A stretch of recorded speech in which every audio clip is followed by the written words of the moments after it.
What is up there, SEO pros? Welcome back, or just pros at anything, really. Today's going to be a little bit different. We're going to be talking about why hyper-focusing one thing is a lot more important than being good at everything. So one of the things that I kind of mess up on is I spend too much time focusing on like ranking for things on Google, trying to manage a Facebook group, trying to manage a YouTube channel. And then what ends up happening is I end up suffering in quality because I'm trying to create quantity. And I'm going to talk about sort of what I learned around this and why I wouldn't recommend doing what I did in the SEO industry. Now, like I said, if you're in any other industry, it's going to apply to that as well. And I'm just going to be going over, like I said, sort of what I made mistakes in this topic in trying to focus on too many things around marketing, and what I think will be more important for me moving forward and for other people. So if you're just joining, welcome. Rahul says, "Hey Chase, how's your health now?" Doing a lot better. For a little while I was experiencing a lot of like chest problems and I wasn't feeling that great. But lately I've been feeling a lot better. Rahul says, "Good to see you after a long time." Yes. So the first thing I'm going to say is that the more time you spend getting really good at one thing, you actually get really good at that one thing. So, when I'm, for instance, trying to rank on Google, trying to do a bunch of YouTube videos, trying to, manage a Facebook group, trying to do a podcast or whatever I'm trying to do, by doing all these different things at once, I'm actually diluting my overall value because obviously, first of all, I need to be able to do the first thing, right? Which is, being able to do something that I actually do well, like say SEO or, say for instance, I was trying to give advice on YouTube or something like that. That's step number one, right? If I'm going to be doing a bunch of SEO, then I need to get good at that. Then I need to figure out, okay, how am I going to, distribute content around that niche or around that topic? So say for instance, I want to get, really good at being able to talk about SEO. So, it's not going to be beneficial for me to spend a bunch of time doing a podcast, doing a YouTube channel, repurposing that on Facebook. Obviously, I'm going to get more reach, but I'm going to get less of, in my opinion, enjoyment out of it because I'm spending all of my time trying to communicate on all these different assets. Now, you can streamline this process and have other people help you, but it's really difficult to get things set up where you're doing things of quality, but also doing them of quantity.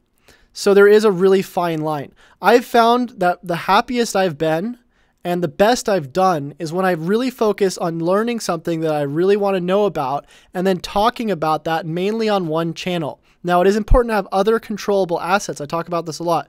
By having a Facebook group, it is important to be able to distribute content there as well, or having a newsletter, whatever it is. Having those things set up is great, but trying to become the top Facebook expert, the top SEO expert on Google, the top YouTube expert, or the top SEO expert on YouTube, it's a lot to handle. And honestly, I really don't think it's healthy to spend all of your time trying to get like amazing at everything. And that's personally what I've tried to do in the past. But, there are ways to, be able to repurpose content without, having quality suffer. And maybe I should talk about a few ways. So one of the ways to repurpose content, so say for instance, I wanted to, create a YouTube video and also create a post without, the quality suffering. I've found like, if I'm going to write an article, it's great to be able to talk about that article as well on YouTube or be able to, share that on Facebook. But, do I need to be amazing at Facebook ads, create the best ClickFunnels page for that article as well, and get a bunch of email subscribers, which then I calculate how much money I'll make off those YouTube subscribers or email subscribers and then convert them into SEO course members? Like, I know a lot of people talk about that and they talk about all you have to do is just get people's email addresses, but it's not that easy. I think people are undercomplicating what they do so that it'll sell better. If you're not getting really good at one thing, like say for instance, getting really good at or decent at like SEO and then getting really good at being able to sell courses around that or be able to do YouTube videos or be able to create like really good Facebook engagement around that, and you're not consistently doing that, then you might as well almost not even be doing it in the first place. Obviously, you're going to be able to make money off of it, but if you can't consistently do things, they end up usually being a lot less enjoyable. Tapas says how to write content. So that's a different topic, right? I actually probably would not be the person to ask that, mainly because I'm not a good writer. One of my favorite ways of writing content is to actually, do kind of what we're talking about, where it's something where I'll do a video and then, create like a playlist out of that and put that onto a blog, something like that. But then again, we have to think about, could I be making more money by hyper-focusing one thing versus could I be making just a little bit of money by hyper-focusing a bunch of things? So where does the quality and the quantity start to mess with each other? So number 2, for, why hyper-focusing is more important than being good at a little bit good at everything is that if you understand that there is a ton of opportunity, like we're talking about, you can make money doing a bunch of different things, but you can't really be good at everything. By becoming sort of good at everything, people care a lot less about what you're actually trying to accomplish. So like I said, a good example of this is, say, for instance, you guys are watching this video and then afterwards I'm like, you know what, I'm going to share this also on a blog post just because I want to rank it. And then I'm going to share this on, Facebook. One of the ways to actually really know what is of quality is by taking the top piece of content on a certain network and then repurposing it. So say, for instance, this video did really well. Well, maybe then I should go repurpose it on Google, or maybe then I should go try to share the hell out of it on Facebook.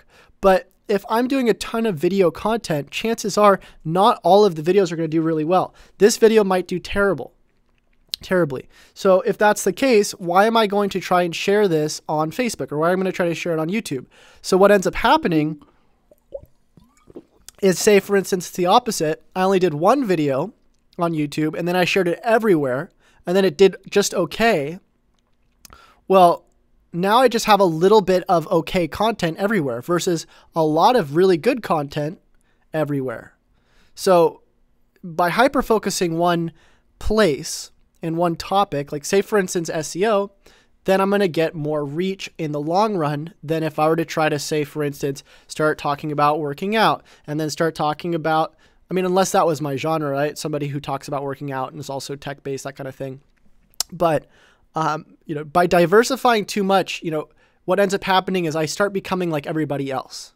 And what I mean by that is, by people who don't hyper-focus one thing, they stop being as good as people who are hyper-focusing one thing. And because things are becoming so competitive these days, you really have to try to hyper-focus one thing.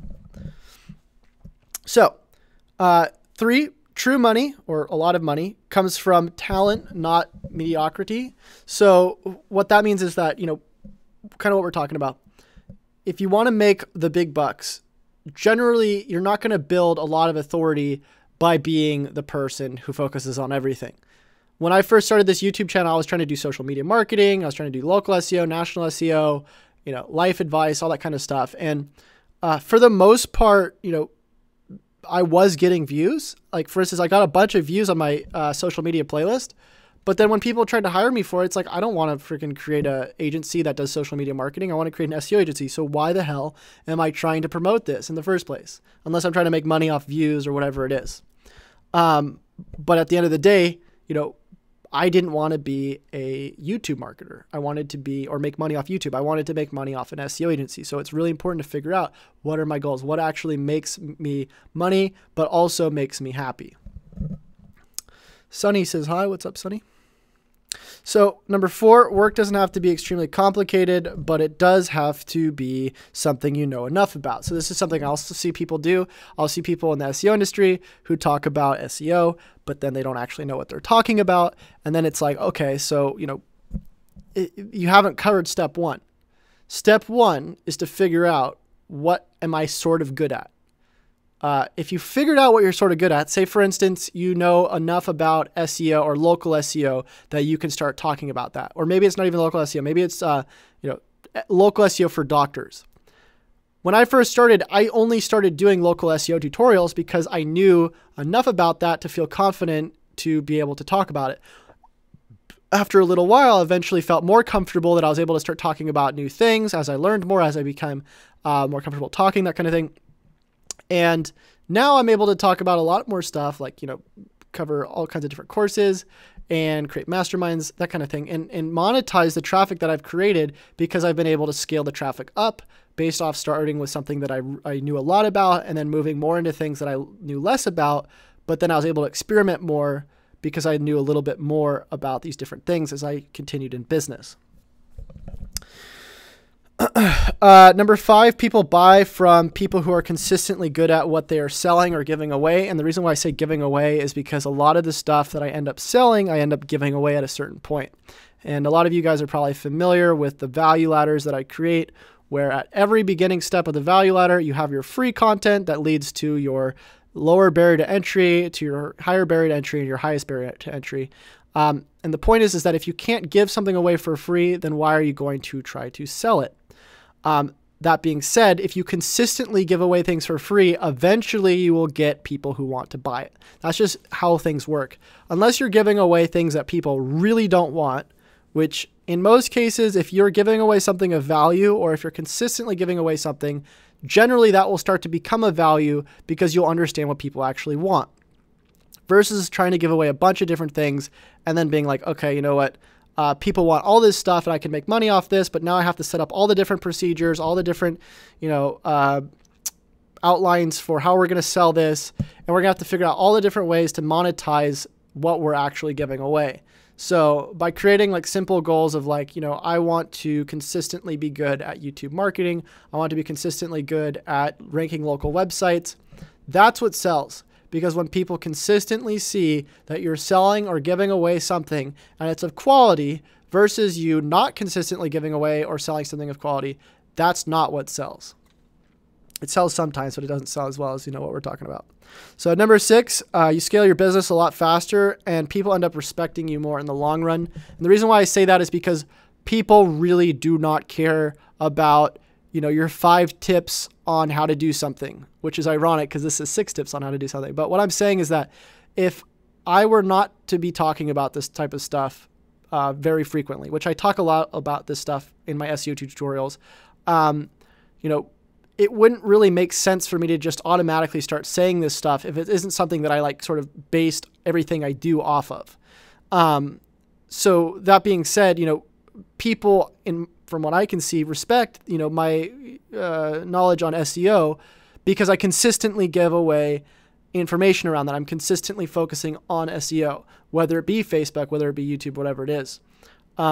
Versus, say, for instance, I was brand new and I started talking about SEO and then I started talking about social media and I started talking, people respected me a lot less when I first started, not just because I didn't, focus on one thing, but because, I obviously didn't know about all these different things to the standard that people were probably looking for, which obviously at one point I was like, okay, I'm going to just focus on SEO. I'm going to just focus on local SEO. And then they started respecting me more.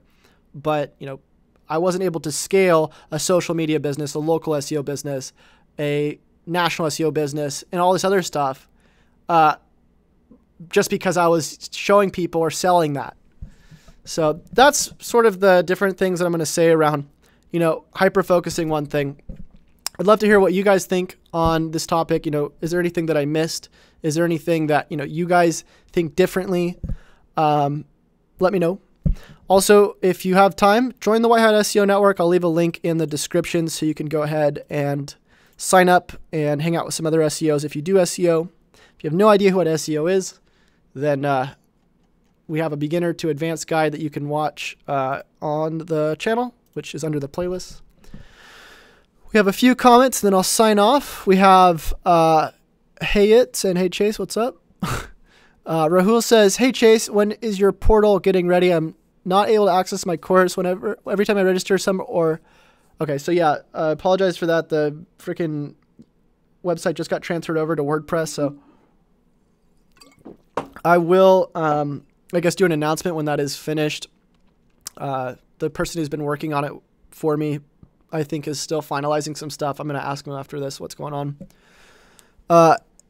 Hayat says, I am currently ranking my agency site for a few cities and states, not getting that traffic. How did you get hired by an agency? They contacted you. So hold on, let me read the first part. I'm currently ranking my agency site for a few cities and states, not getting that traffic. How did you get hired by an agency? So I contacted them. They had a post on Craigslist. I emailed them and I said, I'm the top ranking, person in the city for SEO. I'd like a job. And I got hired for that. I don't know if that's the traditional way you'd want to go about things, but obviously in the SEO industry, if you're going to be, telling people that you're ranking higher than them and they're local, it's pretty good selling point. So that's it for today, guys. If you feel so kind to leave a like, I would love that. If you haven't hit the subscribe button yet, love that as well. And until I see y'all next time, happy SEOing.